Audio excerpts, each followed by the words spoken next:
அடுத்த ஆளுக்கு ஹெல்ப் பண்ணணும்னா இவங்க வருமானத்தை வந்து அப்படியே ட்ரெயின் ஆகும். ஒரு பக்கம் ஒரு குடும்பத்தையே இவங்க வச்சு தாங்குவாங்க. ஆனால் இவங்களுக்குன்னு ஒரு ஹோட்டலில் போய் சாப்பிடுவோம் அல்லது ஏதோ ஒரு பொழுதுபோக்கு ஒரு கேளிக்கைக்கு செலவு பண்ணுவோம்னா செலவு பண்ண மாட்டாங்க. ஸோ இவங்களுடைய பணம் வந்து இவங்களுக்கு கொஞ்சம் பணம் தங்கணும், அந்த பணத்தை இவங்க அனுபவிக்கணும் அப்படின்னா நம்ம வந்து சனி பிரீத்தி தான் செய்யணும். அப்போ சனிக்கு உரிய கோவில்கள் அப்படின்னா இந்த நிறையாது சொல்லுவாங்க, திருநள்ளாறு அது இதுன்னு சொல்லுவாங்க. ஆனால் நான் வந்து மிகச் சரியான கோவில்னா என்னென்னா, சனி பிரீத்திக்கு வந்து அனுமன் வழிபாடு சிறந்தது அப்படின்னும் போது நாமக்கல் அனுமாரோ அல்லது இங்கே நங்கநல்லூர் ஆஞ்சநேயர் ஏதாவது ஒன்று வழிபடலாம். ஆனால் என்னென்னா அதுக்கு வடமாலை போட்டு அப்படியே வீட்டுக்கு எடுத்துகிட்டு போகக்கூடாது. இப்போ அந்த காலத்துலலாம் தாத்தா பாட்டி 80-70 வயசுலேயும் ஒரு கம்பை உண்டி நடந்துக்கிட்டே திரிவாங்க. அதுக்கு காரணம் வந்து இந்த வெத்தலை போடுறது நல்லது. நாமக்கல், நங்கநல்லூர் இந்த மாதிரி பக்கத்தில் இருக்கிற எந்த அனுமர் கோவிலுக்கோ போகலாம். ஆனால் அங்கே போனால் ஒரு 4 பேர் வந்து சந்தோஷப்படணும். சாமி எனக்கு மட்டும் காசு கொடுன்னு நினச்சி கேட்டுட்டு வரக்கூடாது. இன்னொன்று வந்து அரச மரத்துக்கு கீழே வந்து பிள்ளையார் இருக்கும், நாகர் இருக்கும் இல்லையா, அந்த இடத்துல நீங்கள் அரிசி தூவி விட்டாலோ இல்லை சர்க்கரை வாங்கி வச்சுட்டு வந்தாலோ அது வந்து 1000 எறும்புக்கு அன்னதானம் செய்த புண்ணியம் கிடைக்கும். இப்போ மனிதர்களுக்கு செய்ய முடியலை, எனக்கு அவ்வளவு வசதி இல்லை அப்படின்னா ஒன்றுமில்ல, ஒரு ரேஷன் அரிசி வாங்கி கூட ஒரு கையம் அளவு அரிசி கொண்டு போய் அந்த இடத்துல போட்டு வந்துடுங்க, பச்சரிசியை.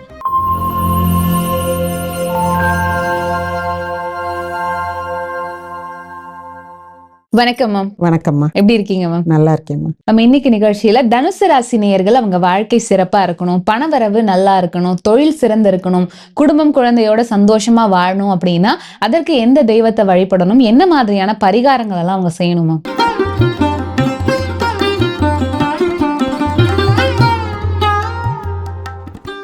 இப்போ தனுசு வந்து குரு ராசி, இன்னொன்று நெருப்பு ராசி.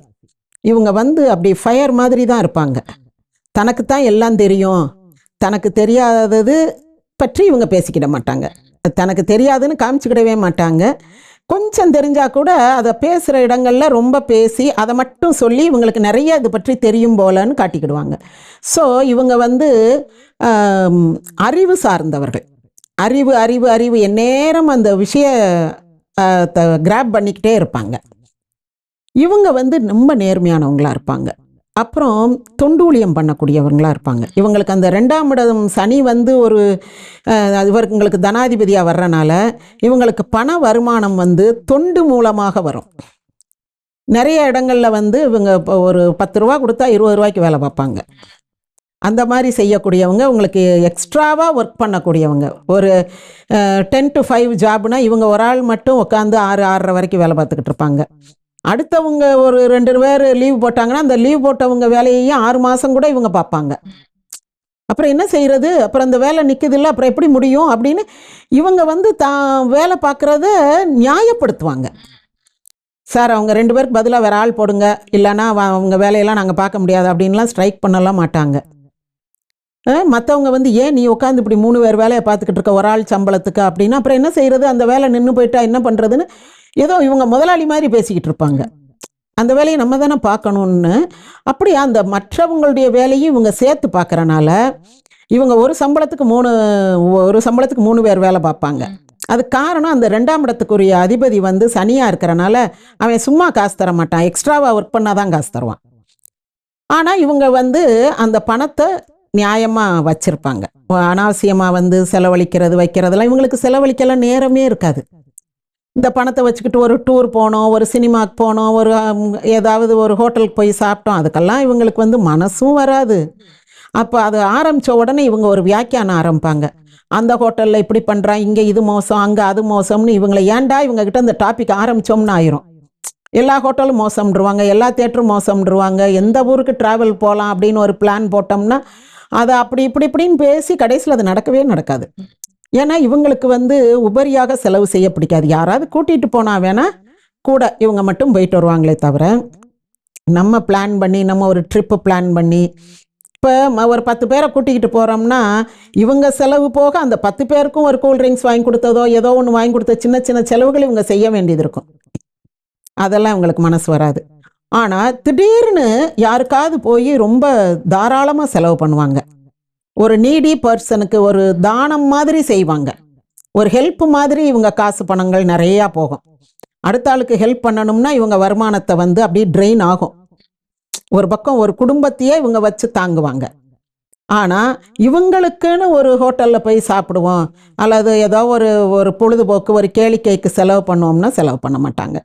ஸோ இவங்களுடைய பணம் வந்து ஊதாரித்தனமாக செலவாகவே ஆகாது. ஒன்று. ரெண்டாவது வந்து இவங்க இந்த பணம் காசு நகை நட்டு இதெல்லாம் ரொம்ப முக்கியமாகவே நினைக்க மாட்டாங்க. இதை வந்து சேமித்து வைக்கணும், இதை வந்து 1க்கு 10 ஆக்கணும், இதை இந்த ஸ்கீமில் போடணும் அந்த ஸ்கீமில் போடணும், அப்போ வந்து அதுக்கு நமக்கு ரிட்டர்ன்ஸ் நிறையா கிடைக்கும், அதை பற்றிய சிந்தனையெல்லாம் அவங்களுக்கு இருக்காது.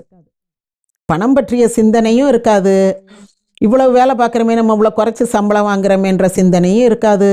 ஏதோ ஊருக்குன்னு ஒன்று பெற்று விட்ருக்கோன்ன மாதிரி அதை நினச்சிக்கிற வேண்டியதான். அதுங்க வாட்டுக்கு உழைச்சிக்கிட்டே இருப்பாங்க. புண்ணியம் சேர்த்து வைப்பாங்க. இவங்களுடைய வரவு பண வரவுனா என்னன்னா புண்ணிய வரவு தான். இவங்க கணக்கில் வந்து என்ட்ரி ஆகிறது புண்ணியம்தான். ஓகே. ஸோ இவங்க வாழ்க்கையில என்ன மாதிரியான தெய்வத்தை எந்த மாதிரி கோயிலுக்கு போகும்போது இன்னும் வளர்ச்சி இருக்கும் அவங்களுக்கு? இவங்களுக்கு வந்து கொஞ்சம் பணம் தங்கணும் இல்லை, ஏன்னா இவங்க நிறைய செலவு பண்ணக்கூடியவங்க. நிறைய செலவு பண்ணுறதுன்னா அடுத்தவங்களுக்கு தான், தன்னுடைய சுகத்துக்காக இல்லை. தன் சுகம் அறியாதவர்கள் தனக்குன்னு நிறைய நகை நட்டு வாங்கி போடணும், சேலை வாங்கி விதவிதமாக கட்டணும்லாம் நினைக்க மாட்டாங்க. மற்றவங்களுக்கு நல்லா செய்வாங்க. அப்போ இவங்களுக்கு கொஞ்சம் பணம் தங்கணும், அந்த பணத்தை இவங்க அனுபவிக்கணும் அப்படின்னா நம்ம வந்து சனி பிரீத்தி தான் செய்யணும். அப்போ சனிக்கு உரிய கோவில்கள் அப்படின்னா இந்த நிறையாது சொல்லுவாங்க, திருநள்ளாறு அது இதுன்னு சொல்லுவாங்க. ஆனால் நான் வந்து மிகச் சரியான கோவில்னா என்னென்னா திருமறைநாதர் கோவில்னு ஒன்று திருவாதூர் மதுரை பக்கம் இருக்குது, மேலூர் போகிற ரோட்டில். அங்கே வந்து முடமான சனிக்கு முடம் விலகிய சன்னதின்னு சொல்லுவாங்க ஒரு கதை. இப்போ இந்த வக்கர சனி இப்போ ஆரம்பிச்சிருக்கு இல்லையா, இந்த வக்கர நேரத்துலலாம் சனி நேரத்துலலாம் சனியே ஸ்லோ கோயிங். அதில் வந்து ரெட்ரோகிரேட் ஆகுதுன்னா அது இன்னும் ஸ்லோ ஆகுது. அப்போ அந்த சூரியன் 7 ராசிக்குள்ளே வரும்போது இந்த கிரகங்களால் வேகமாக பயணிக்க முடியாது. அப்போ அதனுடைய ஸ்பீடு வந்து கண்ட்ரோல் ஆகும். அப்போ இதனுடைய ஸ்பீடு கண்ட்ரோல் ஆகும்போது இன்னும் அதனுடைய செயல்பாடு குறையும் இல்லையா.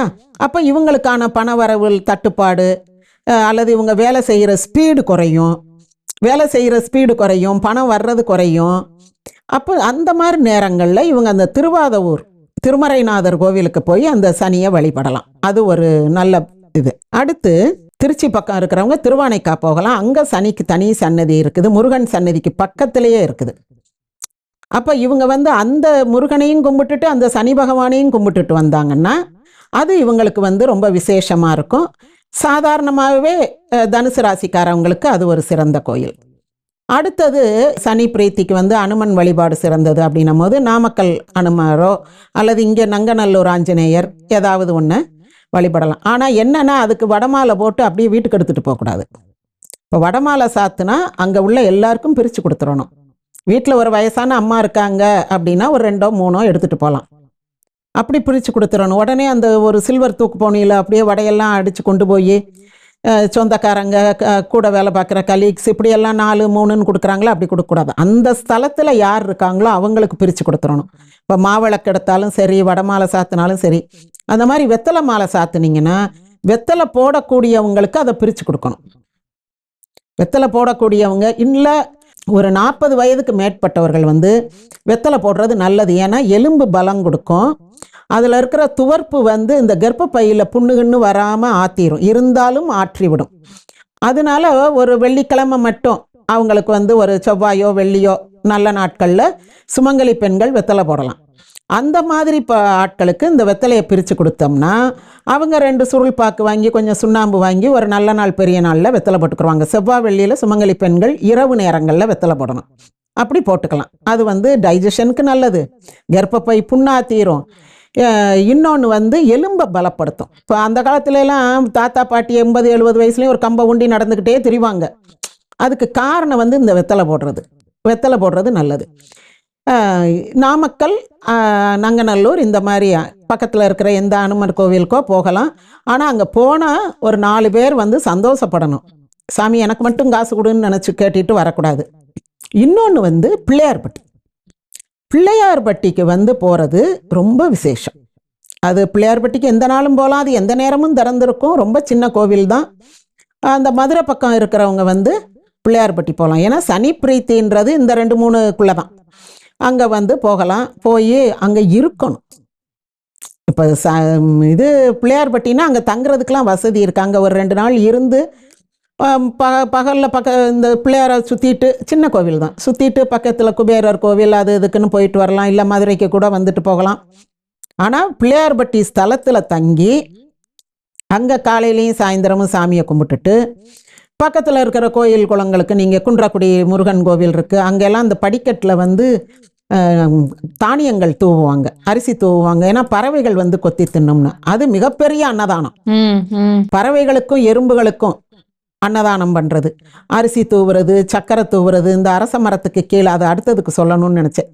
அரச மரத்துக்கு கீழே வந்து பிள்ளையார் இருக்கும், நாகர் இருக்கும் இல்லையா, அந்த இடத்துல நீங்கள் அரிசி தூவி விட்டாலோ இல்லை சக்கரை வாங்கி வச்சுட்டு வந்தாலோ அது வந்து 1000 எறும்புக்கு அன்னதானம் செய்த புண்ணியம் கிடைக்கும்.